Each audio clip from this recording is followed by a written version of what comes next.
Dicho eso, Prabhu, díganos por favor qué has preparado y qué es el Bhakti Yoga. A ver, hay muchos puntos que hiciste aquí. Mencionaste 4 yogas. Tenemos el Karma Yoga, tenemos el Jnana Yoga, Jnana de conocimiento y Dhyana con D, de meditación, y tenemos el Bhakti Yoga. No se trata. Entonces, cada uno de estos caminos enfocan la autorrealización, el desarrollo personal de una forma diferente. Son complementarios en general, como lo vimos cuando hablamos del Jnana Yoga. Pero más allá de que el Bhakti enfatiza mucho la relación con Dios, es un yoga, es decir, es un camino personal. Es algo que tú tienes que cultivar. En el caso del Karma Yoga es ayudando a los demás. En el caso del Jnana Yoga es estudiando. En el caso del Dhyana es meditando. Estos 3 dependen de ti exclusivamente. En el Bhakti, no. En el Bhakti hay una interacción con Dios. Entonces, a veces puede ser que alguien piense que es una, no dependencia, porque dependencia en realidad, una total dependencia de Dios implica un estado muy avanzado de bhakti, de entrega, de rendición. En general, cuando uno comienza, no está en esa situación, pero se malentiende pensando de que, bueno, esto depende de Dios, ¿no? Entonces, muchas veces las personas comienzan el bhakti y le dejan todo el trabajo pensando de que no tienen que trabajar sobre sí mismos. Y es un error, porque si bien la meta es la entrega completa, la rendición completa, pero eso se da en estadios, en un grado de avance muy desarrollado. Entonces, al principio uno tiene que trabajar sobre sí mismo. Es como, por ejemplo, si tú vas a relacionarte con alguien, vas a conocer a una persona, que básicamente el Bhakti tiene mucho que ver con eso, es conocer a Dios, conocerlo, es presentarnos, es darnos a conocer, para establecer o restablecer esa relación amorosa con Él. Entonces, si tú vas a conocer a una persona, tú te arreglas. Te duchas, te pones presentable, tratas de dar una buena impresión, eres amable. Bhakti Yoga es eso, excepto que en vez de ser con una cita, una pareja o un amigo, un jefe o lo que sea, otra persona, es con Dios. Entonces el trabajo de adecentarte, de arreglarte, es interno. No es que cuando vas al templo, vas frente al altar, es lo más importante bañarte. No, la purificación tiene que ser interna. Y eso depende mucho de nosotros. Depende de desarrollar la conciencia más transparente para que la persona se pueda manifestar, nuestro ser real se pueda manifestar en esa relación. Así como cuando tú te encuentras con alguien y lo miras a los ojos, ¿no? ¿Y por qué? Porque los ojos son la ventana del alma. La idea de eso es que conozcamos al verdadero ser que está dentro. Y en el Bhakti Yoga eso es fundamental. En el Bhakti Yoga nosotros tenemos que revelarnos ante Dios tal como somos, la mejor de nosotros. O sea, ir trabajando nuestros claroscuros y hacerlo cada vez más claros. Y ahí es cuando viene la ayuda. Es decir, Dios ve esa primera aproximación y comienza a ayudarnos en nuestra purificación. Hay un proceso delineado por Rupa Goswami, uno de los discípulos de Sri Chaitanya Mahaprabhu, y dice que el proceso empieza con un poquito de fe.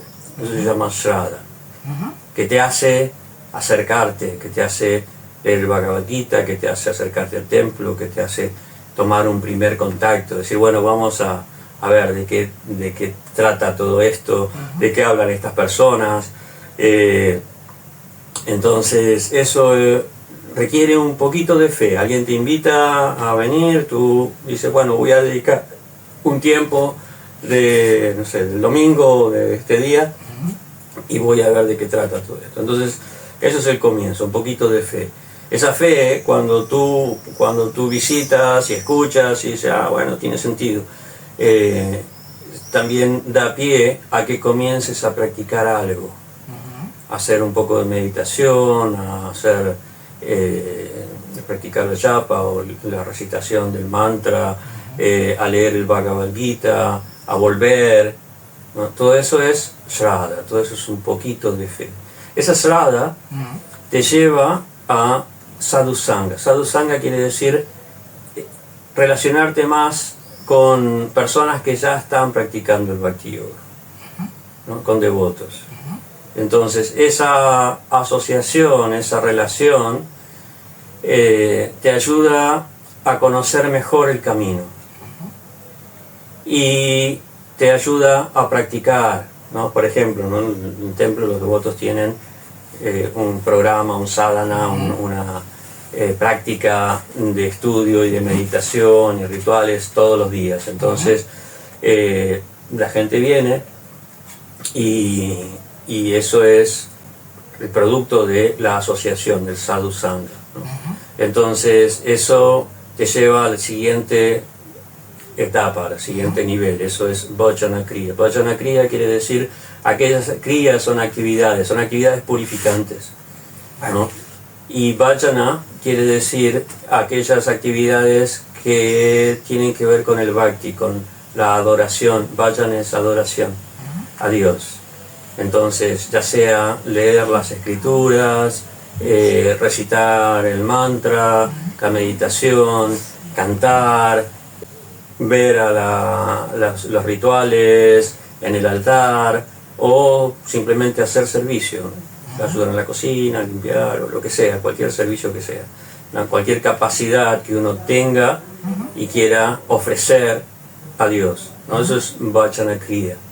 Esa Vajana Kriya ayuda a la purificación. O sea, por un lado tienes la purificación que depende de ti, lo que decíamos al principio, aquel trabajo de introspección, de decir, bueno, por ejemplo, me siento mal. ¿Por qué me siento mal? Porque estoy deprimido. ¿No? El hecho de que tú te des cuenta de que estás deprimido es un trabajo de introspección.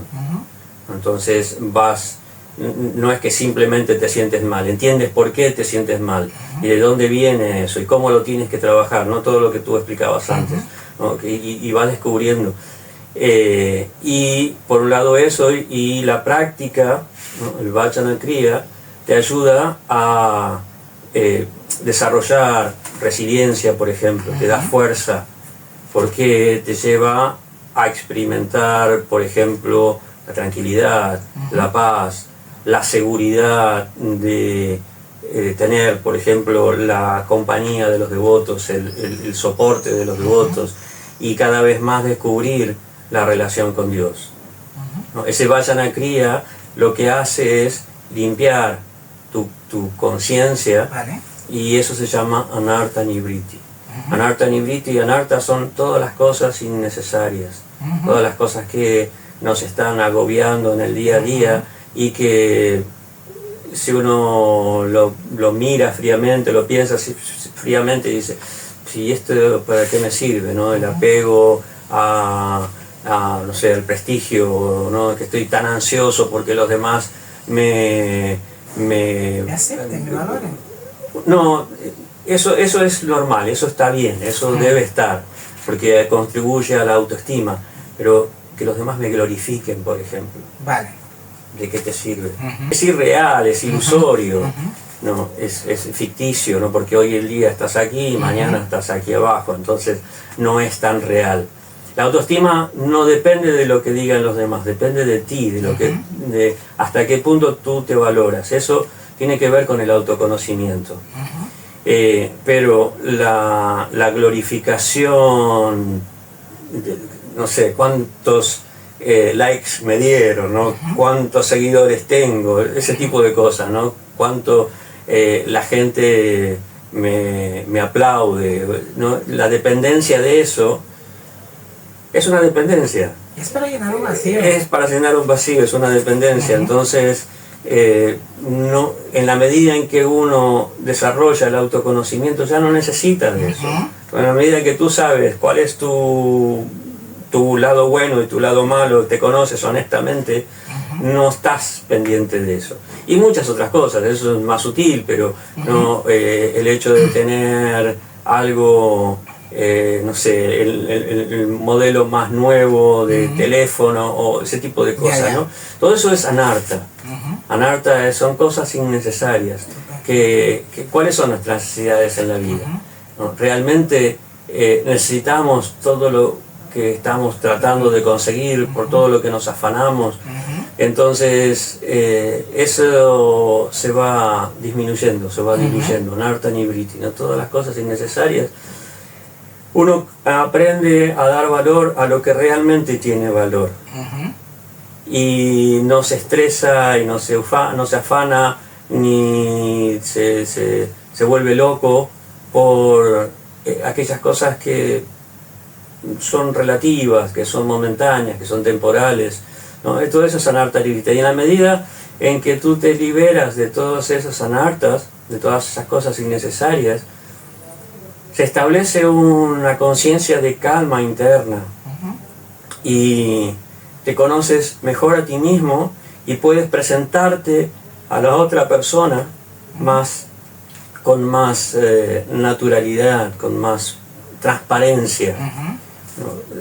En términos religiosos, con más pureza, ¿no? Pero en realidad, o sea, si decimos transparencia, creo que es más aceptable para toda la gente, ¿no? Y eso te hace desarrollar un gusto, un placer, un gusto superior. Eso se llama ruchi. Esa es la siguiente etapa. Tú desarrollas un gusto por la práctica del bhakti, por meditar, por leer el Bhagavad Gita, por leer el Bhagavad Purana, el Srimad Bhagavatam, por estar asociado con personas que están en el mismo camino espiritual, por servir. Entonces ese gusto cada vez va incrementando, aumentando, al punto de que ya se vuelve bhava. Bhava es un estado de amor incipiente, o sea, cuando comienza ya a experimentar un misticismo en relación con Dios, sentimientos de atracción, de apego, de devoción. Ahí es cuando se manifiesta más esa rendición de la que yo hablaba antes, esa entrega, ¿no? Porque tú ya tienes experiencia de que no es tu imaginación, sino que Dios está ahí y que te está ayudando, que está interactuando contigo y se está mostrando. Entonces cada vez te sientes más embelesado, más atraído. Es como cuando conoces a la otra persona y comienzas a valorar todas sus cualidades y lo afortunado que eres de haberla conocido y te cautiva. Entonces eso es bhava. Y el último estadio es ya cuando estás completamente loco y enamorado de esa persona, ¿no? Eso es prema. Esos son los digamos, como el camino del bhakti, como lo ha delineado Rupa Goswami. Después hay otra descripción que da Prahlad Maharaj en el Bhagavad Purana, que menciona 9 formas de bhakti. O sea, 9 actividades o 9 formas de servicio, de practicar el bhakti. Es interesante que Prabhupada, el fundador de nuestra institución, tradujo el bhakti como servicio devocional. Porque si traducimos bhakti literalmente significa devoción, significa compartir en realidad. Si lo traducimos literalmente significa compartir. Compartir con Dios tu relación, tu naturaleza, tu actividad, tu mente, tu corazón. Pero eso no es algo que surge así espontáneamente, porque, bueno, puede suceder, pero es extremadamente raro, porque nosotros estamos, claro, por todo el condicionamiento. Entonces, es necesario trabajarlo, ¿no? Todo el proceso que yo expliqué antes, ¿no? Todo ese proceso es servicio, es servir de alguna manera. Entonces, Prabhupada tradujo bhakti como servicio devocional. No hay devoción sin servicio. Vale. ¿No? Si yo, por ejemplo, me siento atraído a alguien y quiero agradar a alguien, ¿qué hago? No solamente me arreglo, ¿no? Sino también le hago regalos. Actúo, hago regalos, la alabo, le manifiesto mi apreciación, lo homenajeo, eso es servicio. ¿No? Y en todo este proceso, eso es algo que tiene que estar, no es que simplemente yo digo, ay, Krishna, cuánto te amo. Bueno, sí, y a ver, ¿cómo se manifiesta ese amor? ¿No? Lo que cualquier pareja pedía, bueno, a ver, ¿cómo se manifiesta? Tú me amas, vale, pero del dicho al hecho, no. Entonces hay que manifestarlo, eso es servicio. Entonces, Prahlad Maharaj mencionó 9 formas de servicio. La primera es Shravanam, oír, ¿no? Alguien te habla acerca de esa persona, te habla de quién es, de sus cualidades, de sus características maravillosas, de sus actividades, de sus proezas, ¿no? Entonces uno dice, mira, qué interesante esto. A ver, entonces oír es el primer paso del servicio, ¿no? Es decir, cuando una persona va al templo y escucha, por ejemplo, el Bhagavad Gita, o escucha el Bhagavatam, o escucha a alguien cantando, ya empezó con su servicio devocional. No hizo nada, solamente prestó atención, y eso ya es el primer paso, ¿no? Y una vez que uno escuchó, y digamos que le gustó, que estuvo de acuerdo, que ese srada, ese poquito de fe, lo hace repetir. Entonces, Shravanam y Kirtanam. Kirtanam es repetir, es cantar, ¿no? El proceso de educación en el sistema védico se basa en estos dos principios, oír y repetir. Así es como se aprendían miles de versos de los Vedas, los discípulos, ¿no? Entonces, al escuchar, más que al leer, al escuchar, podían repetir exactamente la entonación de los mantras, porque era fundamental en la práctica de los rituales, ¿no? Y ese sistema se ha trasladado a prácticamente todos los caminos del yoga, oír y repetir, ¿no? Entonces, cuando nosotros emprendemos el bhakti, empezamos generalmente por ahí, Shravanam y Kirtanam. Y de todos los 9 son los 2 más importantes. Entonces nosotros comenzamos a cantar Kirtanam. Y naturalmente recordamos. El recuerdo también es servicio, ¿no? Es Smaranam. Esa es la tercera forma de bhakti. Shravanam, Kirtanam, Smaranam. Después que uno ya comenzó y recuerda y comienza su relación con Dios, le ofrece oraciones, ya sea que repita oraciones que están en las escrituras o que uno simplemente se ponga frente al altar y le ore, ¿no? Eso es Vandana, ¿no? Es otra forma muy, muy importante del Bhakti Yoga. Luego, si uno también quiere manifestar otra forma de servicio, ¿no? Por ejemplo, pone en su casa una imagen, una foto de Krishna y le ofrece el alimento porque leyó en el Bhagavad Gita o escuchó que los devotos le explicaron que uno es bueno que ofrezca los alimentos porque ese alimento, al ser aceptado por Dios, está purificado y ayuda a purificar la conciencia, eso es prasad. Bueno, eso se llama archana. Archana significa la adoración a Dios, es decir, el hecho de, como decía antes, cuando tú conoces a alguien le haces un regalo, ¿no? Y Krishna no pide mucho. Krishna pide en el Bhagavad Gita, dice, si tú me ofreces con amor y devoción, claro, ahí está lo que ahí está la diferencia, ¿no? Digamos, si tú me ofreces con una flor, una fruta, un poco de agua, una hoja, no es muy difícil, ¿no?, conseguir un poco de agua, una hoja, yo la aceptaré.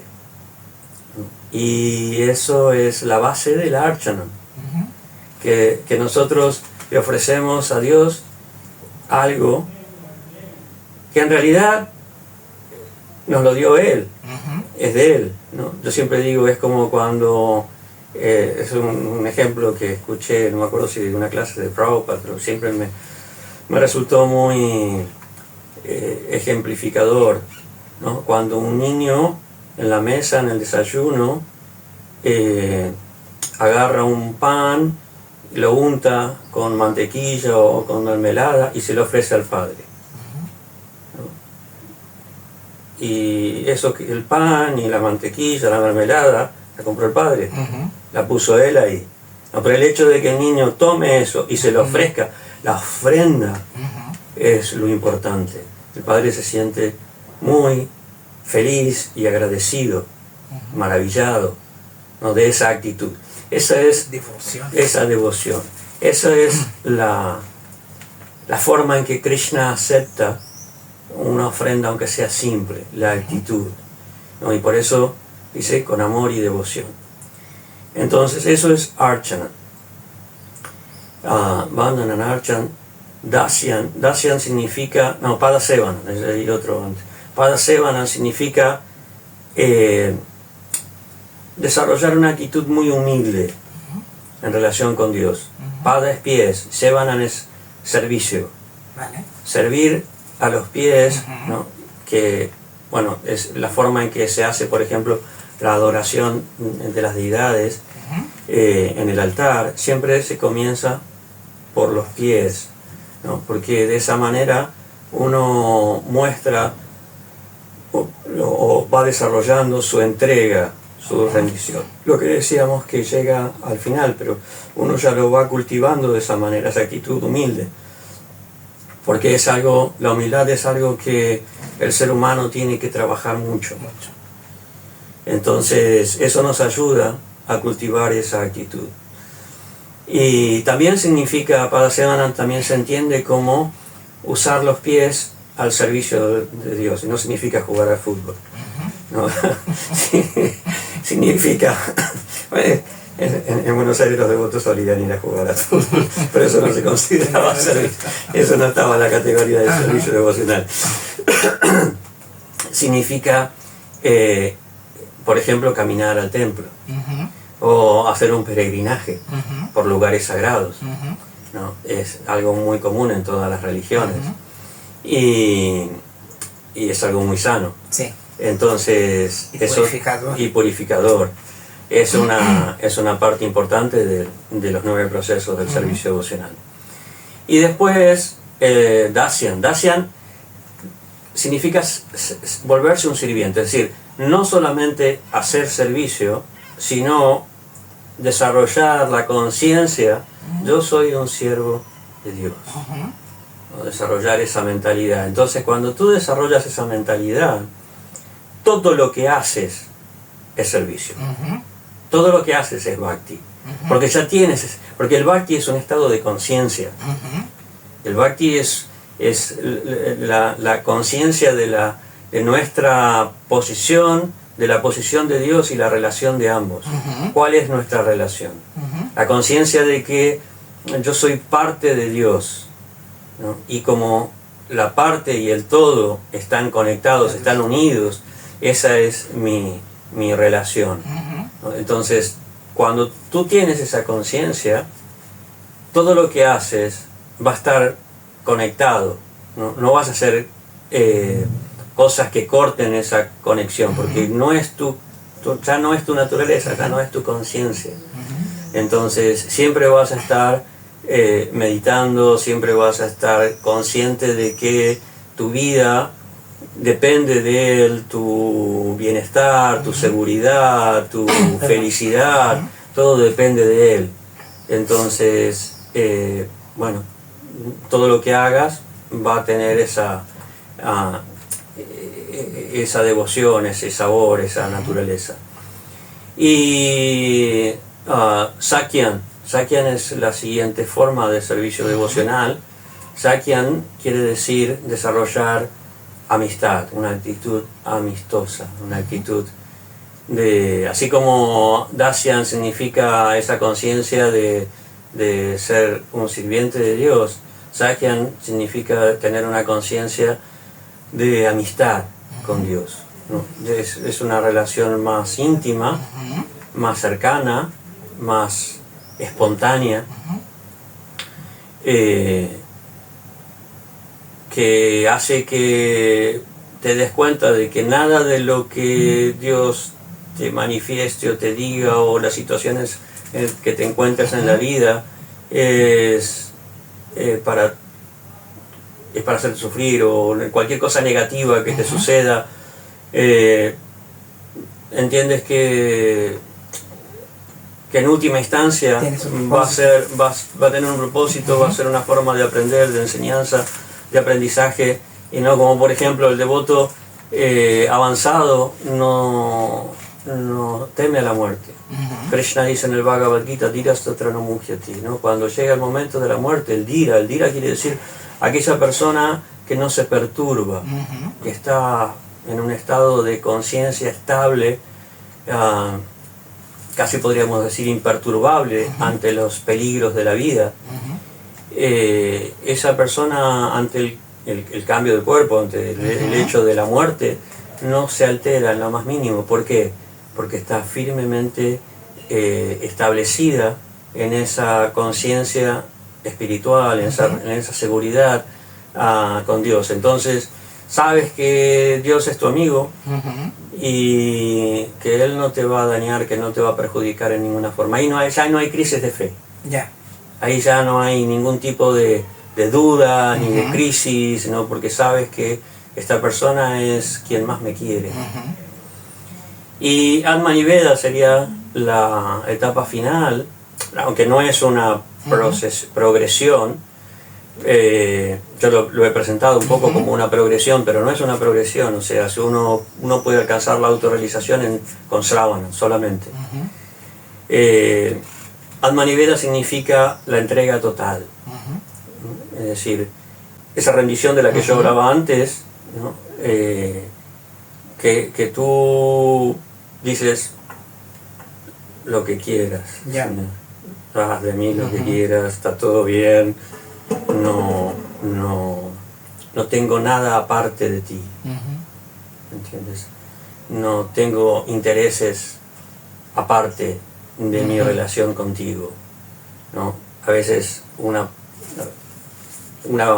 pareja le dice al otro, ¿no? Como decía Tom Cruise en la película Jerry Maguire, tú me completas, ¿no? O sea, ya todo el vacío que uno tenía desapareció, ¿no?